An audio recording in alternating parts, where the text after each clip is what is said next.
ලෙන්ජිනා. අද මගේ සරණ බන්ධනේ දන්නවද?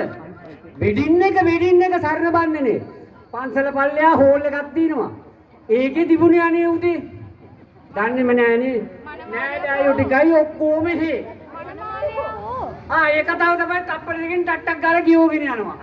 අනේ අපේ අම්මලා ඒ දෑදෑයෝ ටික තාම මේ හෝල් එකේ. අනේ ඉතින් ඒ හෝල් එකේ තියෙන අර පෝරුවක් හද වගේ ලීයක් හදලා තිබ්බනේ. ඒගොල්ලොත් ඉතින් මාව අල්ලලා නැග්ගුවා.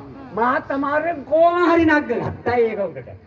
ඊට පස්සේ අනේ මාව බඳින්න ඉන්න එක්කෙනා මේ ඇඟිලි ටික අල්ලලා හොයලා ඇඟිලි 10න් මෙන්න මේ ඇඟිල්ලට දැම්මානේ රත්තරන් මුද්දක්.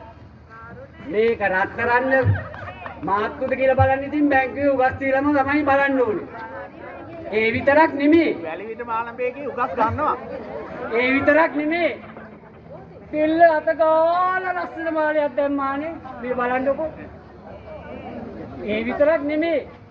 එයාගේ ඇඟිල්ලයි මෙයාගේ ඇඟිල්ලයි මෙහෙම තියලා මෙහෙම ගෙට ගාලා වැක්කුරුවනේ.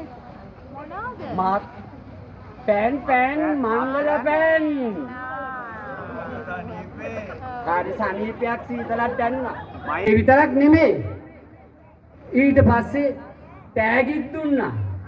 චුට්ට පෙන්නන්න රවුන්ඩ් බිස්කට්, දිග බිස්කට් ඒවා කියනවා. ඒ ඔක්කොටමත් කරලා වෙලා බලන්නකෝ අනේ ඊගොල්ලන්ගේ නෑදෑයෝ මගේ ඇඟේ